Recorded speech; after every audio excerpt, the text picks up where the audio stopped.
Salam, halo teman-teman semua. Saya Agustinus Marcelinus Pateujan, mahasiswa Universitas Nasional Kupang, Fakultas Ilmu Sosial dan Ilmu Politik, Program Studi Administrasi Bisnis. Saya dari kelas E semester 4. Di sini saya akan membuat video tutorial bagaimana membuat daftar isi otomatis di Microsoft Word. Nah, video tutorial ini saya buat sebagai pemenuhan dari tugas mata kuliah pengetahuan aplikasi dan komputer dari dosen pengasuh Ibu Emilia G. SEMA. Nah, selanjutnya kita langsung masuk kepada videonya. Oke teman-teman, sekarang saya akan memberikan tutorial bagaimana kita membuat daftar isi otomatis. Ya, tentunya daftar isi otomatis ini sangat berguna bagi teman-teman mahasiswa atau siapapun itu yang ingin membuat sebuah daftar isi. Baik, supaya jangan banyak bacot, mari kita lanjutkan kepada videonya. Oke, pertama-tama kita perlu menyiapkan terlebih dahulu skripsi atau apapun itu yang perlu kita tambahkan daftar isi. Di sini saya akan memberikan contoh. Ini contoh kata pengantarnya. Tapi sebelumnya kita harus mengerti dahulu apa itu bab dan subbab. Untuk kata pengantar ini kita kategorikan sebagai bab, seperti bab 1, bab 2, bab 3 dan selanjutnya. Sedangkan subbab, sebelumnya kita juga harus menyiapkan space kosong untuk nanti setelah kata pengantar, di mana space kosong itu kita akan tambahkan daftar isinya. Oke, langsung saja. Pertama-tama kita tekan dulu Ctrl F. Ya, gunanya apa untuk Ctrl F ini? Ctrl F ini digunakan untuk memunculkan SIM navigation. Kalau kita pergi ke kata pengantar, kita mulai dari kata pengantar paling atas. Kata pengantar ini kita ubah menjadi heading 1. Baik, kita klik kanan, lalu kita upload in heading 1. Itu untuk update to image selection. Hasilnya akan seperti ini dan tentunya fontnya juga akan berubah. Jadi caranya seperti tadi, kita blok terlebih dahulu, atau cara lain untuk membloknya kita klik dulu di sini dan tekan shift, lalu klik di sebelahnya. Kita klik kanan, lalu update to heading selection. Selanjutnya kita pergi ke bawah, di bagian daftar tabel kita masukkan ke heading 1. Yang tadi sudah masuk juga pada daftar lampiran, buat sama seperti daftar tabel dan kata pengantar. Kita juga lakukan hal yang sama pada bab 1 di bagian pendahuluan. Kita blok, lalu pilih heading 1. Kita juga bisa tambahkan angka atau huruf di bagian depan pendahuluan. Ya, di sini saya menambahkan angka 1. Nanti muncul di sebelahnya juga angka 1. Kita akan pergi ke subbab. Di sini di bagian subbab 1.1 latar belakang.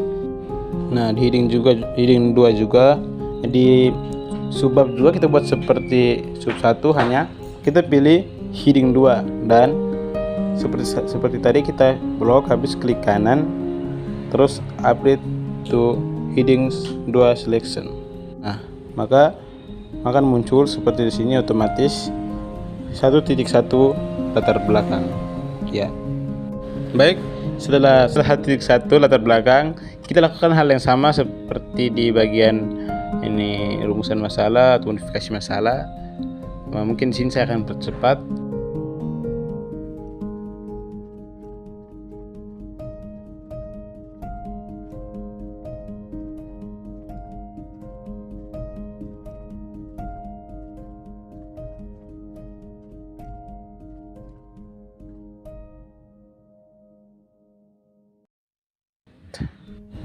Oke.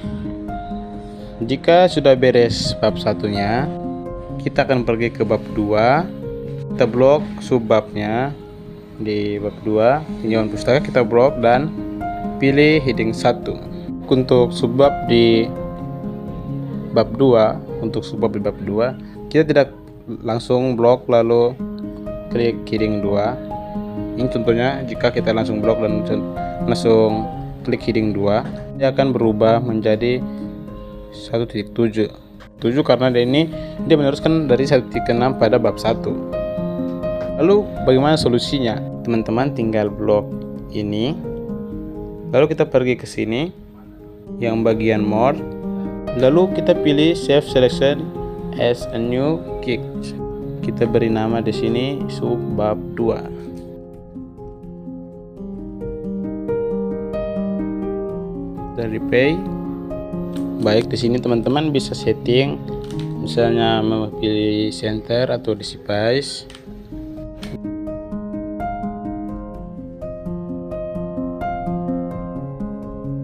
Fontnya Times New Roman dan ukuran hurufnya 12 di bold. Lalu style base nya kita pilih ke heading 2, lalu kita ganti ke bold, lalu kita oke kan. Mantap, maka otomatis langsung menjadi 2.1, sudah tidak 1.7 lagi. Oke, selanjutnya yang ini yang 2.1.1 sama saja, kita blok ke kanan, add to heading main selection. Oke, good job. Oke, kita lakukan hal yang sama pada 2.1.2.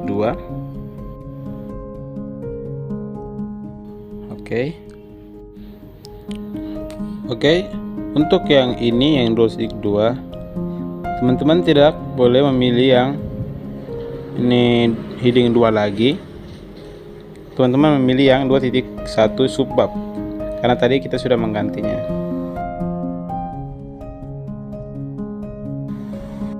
Oke, mantap. Ya, saya akan percepat lagi.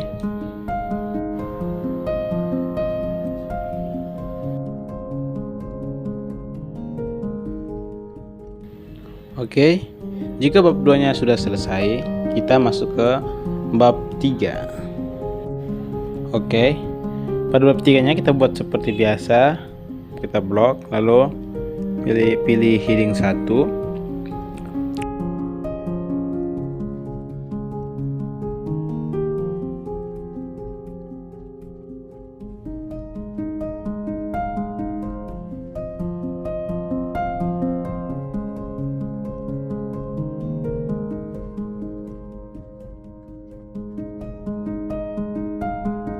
Dan selanjutnya untuk 3.1 kita buat seperti tadi lagi.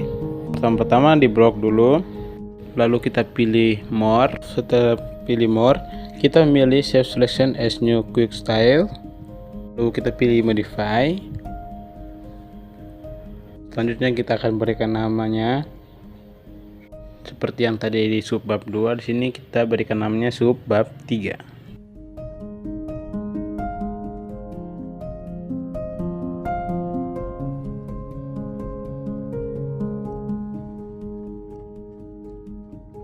Style base nya kita ganti menjadi heading 2. Selanjutnya kita boldkan, pilih yang bold dan oke. Oke, kita lihat di 3.1 sudah. Kita tidak pilih heading 2 melainkan subbab 3 yang tadi sudah kita gantikan. Selanjutnya kita lakukan hal yang sama seperti biasa. Oke, baik, jika sudah bab 3 nya sudah beres, kita masuk ke daftar pustaka. Kita blok dulu terlebih dahulu, lalu kita pergi pilih heading 1. Oke, mantap. Keuntungan dari kita membuat ini, kita adanya navigation ini, teman-teman bisa lebih mudah pindah-pindah halaman. Misalnya kita ingin pergi ke kata pengantar, kita tidak perlu scroll lagi. Oke, mantap sekali. Kita kembali ke daftar isi, minta maaf. Kita kembali pada halaman kosong yang sudah kita tinggalkan tadi. Di sini kita pergi ke reference, lalu kita pilih table of content, lalu kita pilih automatic table 1. Klik saja, oke. Dan hasilnya wow, mantap sekali. Nah, kita bisa berubah ini menjadi daftar isi. Lalu fontnya kita ubah, kita blok terlebih dahulu. Oke, fontnya menjadi Times New Roman, ukurannya 12. Oke, mantap. Kita tinggal ubah warnanya menjadi black, hitam. Ini juga kita bisa kasih boldkan jika dibutuhkan. Tinggal blok, Ctrl B jika kita ingin memboldkan. Oke, daftar isinya sudah selesai. Semoga bermanfaat bagi teman-teman yang ingin membuat daftar isi secara otomatis. Terima kasih.